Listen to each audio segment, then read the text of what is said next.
Hi, I'm Pete. I'm a UX designer at the Virtual Forge, and on this very dark and stormy day, I'm going to be talking to you about wireframes, what they are, why we use them, and how you create them.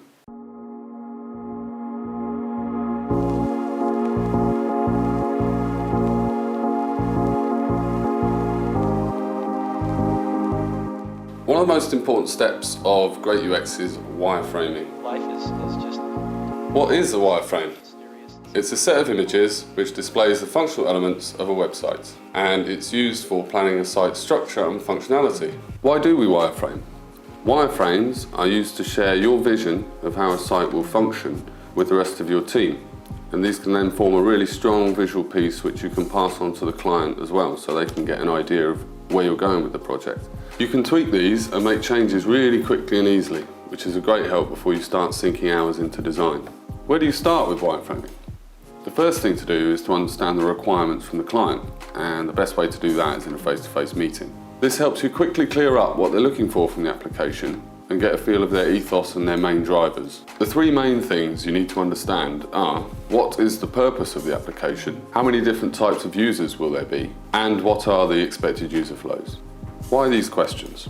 Well, understanding the purpose of the application will make it a lot easier when you come to laying out the elements on the page as to what should take precedence in screen real estate. What are we looking to achieve here?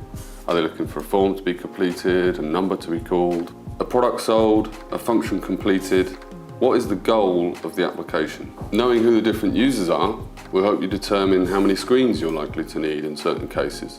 Are you going to need a separate login page, a separate dashboard? Who do we need to cater for? The expected user flows are probably the most important thing to understand before starting to lay out your screens. For each user type, what is the expected journey? What functions are they likely to perform? What is the most user-friendly way to accomplish these actions? How do we wireframe? A good idea, before you break out your design tool of choice to do some digital wireframes, is to do some scamps, which is a fancy agency way of saying sketches. Quickly sketching things out will allow you to see if what you have as an idea for the concept actually has mileage, or if you need to change something up. I've just used dots and dashes to represent the navigation at the top of the page and the standard footer stuff. Then, knowing what each screen needs to contain from the functions it will perform, I've added in some simple line drawings to represent these elements. I've also started to think more about app functionality as a whole.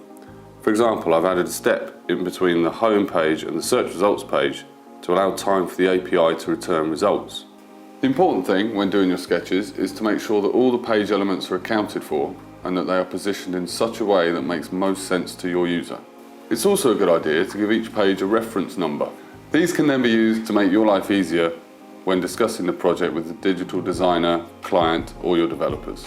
You can, at this stage, even share these with the client if you feel it would be beneficial in getting a concept across before you start on the digital wireframes themselves. Either way, you should probably scan these in so the team can refer to them and relay any feedback they may have. If you'd rather keep everything digital at this point, you could use something like this app on iPad. Paper is a free app. I've only got an iPad Air 2, but I bought a cheap stylus from Amazon. Using this in the paper app, I can sketch on the iPad. This has the added benefit of being able to rub out your mistakes, and you can simply export a photo of your drawing when done. Once you've got sketches of all your screens and a good idea of how you want to lay them out, you can open up your design tool of choice and get started on the digital wireframes themselves. You can use whatever design tool you like to create your wireframes. There are loads out there that have been created specifically for wireframing, but personally I prefer to use Adobe Illustrator. It allows me to create a certain aesthetic, which I find gets you more engagement from the client. There's nothing worse than sending wireframes to a client and getting little to no feedback because they haven't found the wireframes engaging enough to focus their attention. Wireframes need to be quick and easy to do, but also detailed enough that the client and your team understands exactly what you're proposing to deliver. This will help your team or your client understand and visualize the application.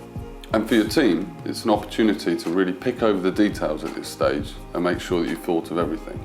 If you're just starting out in wireframing, it would be easy to be overwhelmed with the sheer amount of tutorials and videos out there telling you the right way to do things. In reality, there is no one right way to produce a wireframe. You may find other applications or methods more to your liking. The key thing is that you create a clear understanding of your plan and that you engage stakeholders enough to drive that conversation to fuel imagination, to iterate and to iron out any issues before you get too far. This ultimately will save you time and money in the long run. So there you have it, a very high level overview of wireframing. If you enjoyed the video or found it helpful, please give us a like and subscribe if you'd like to see more.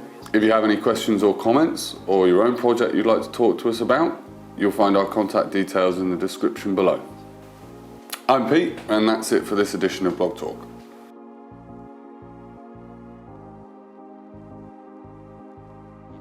never know what's around the